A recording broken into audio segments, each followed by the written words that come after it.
Hello, my name is Sandra Rivas. I'm an undergraduate at California State University, Los Angeles, and I'll be sharing my experience during my field school this past summer. Thanks to the generosity of Ms. Campbell, I was able to attend IFR's Actuncan excavation project in Belize. Actuncan is located west of the Mopan River, and this site was a major pre-Columbian Mayan city. Actun means cave and Can means snake, which translates to snake cave. Yet funny enough, there are no caves in Actuncan. The story goes that when Thomas Gan came onto the site, he saw a boa constrictor enter a structure that resembled a cave, and thus named the site Actuncan.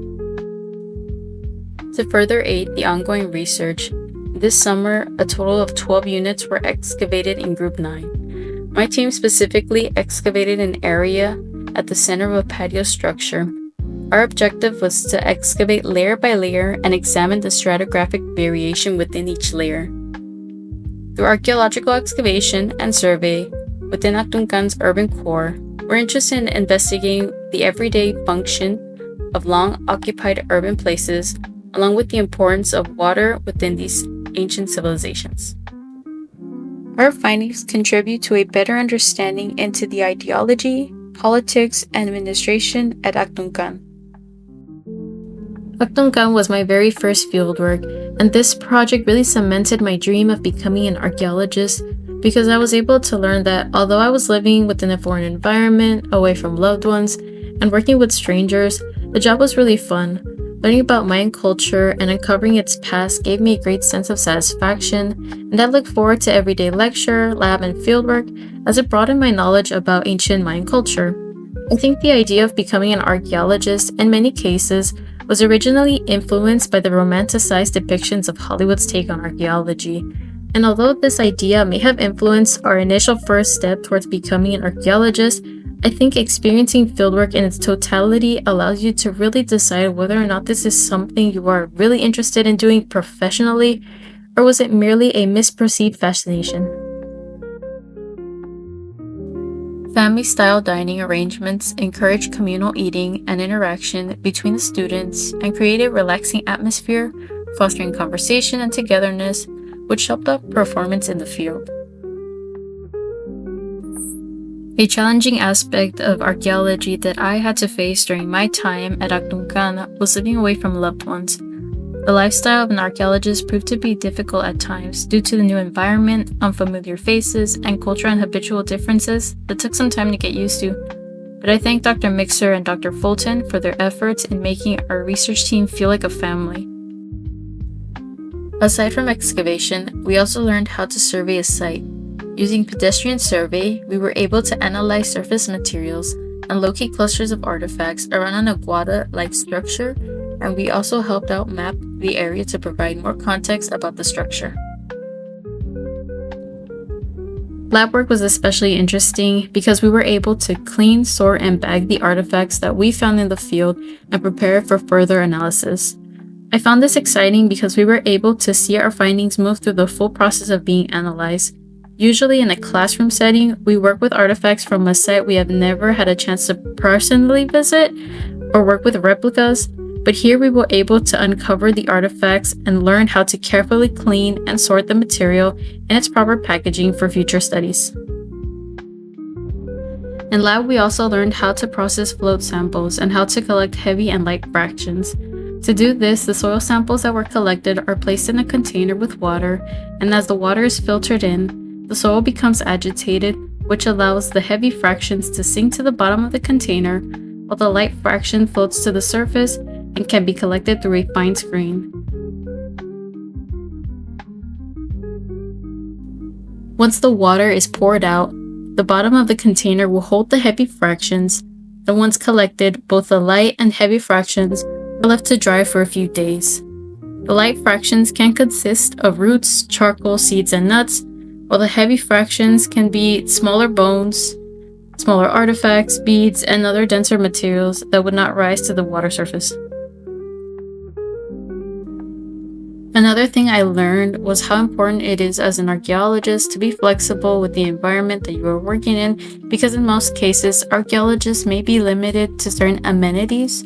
For example, Field camps may lack basic comforts like running water, electricity, or comfortable sleeping arrangements, which can make living conditions less than ideal, yet this is part of the job. And after my experience, I was able to learn that I'm extremely flexible because I really want to learn more about our site, something that I would not be able to learn in a classroom structure as it comes with first-hand experience. Before coming to Belize, I did have my doubts about working in archaeology professionally, as there were uncertainties about the logistics of fieldwork, and I understand that not all fieldwork will be as accommodating as this project was, but I learned that I'm willing to do my very best to aid and support the research at hand, especially since it was a topic that I was passionate about, so I didn't see the heavy labor as work, but rather the need to learn more motivated me to work harder.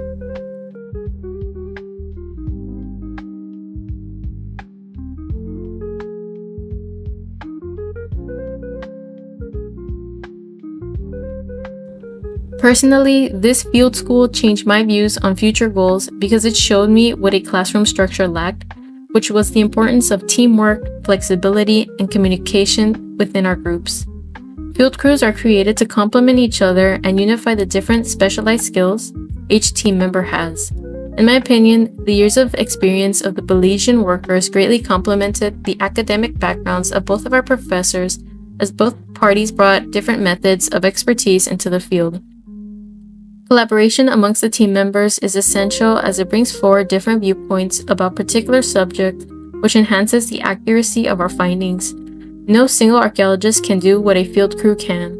A well-planned team is created to complement each other to work effectively and efficiently.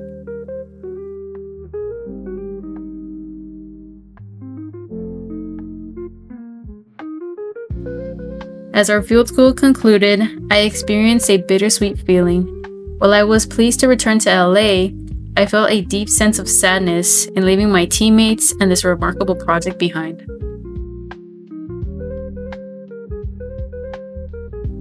I would also like to show my appreciation to the Belizean workers for their constant support and for creating a welcoming and safe environment for us all.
I would like to express my gratitude to my professors, Dr. Mixer and Dr. Fulton, for being outstanding mentors.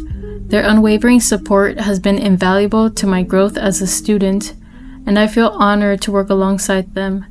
Additionally, Dr. Mixer has also given the students who attended the field school in Belize this summer the opportunity to collaborate on a publication in his field report. My teammates and I are currently in the process of writing this paper, and we are excited to complete it. I hope to one day return to this field excavation and contribute even more significantly to the research or any future projects that present themselves. I would also like to thank my professors here at Cal State University of Los Angeles for supporting me in my initial enrollment into this program, Dr. Pohl for writing my letter of recommendation, and Dr. Saldaña for guiding me through this process.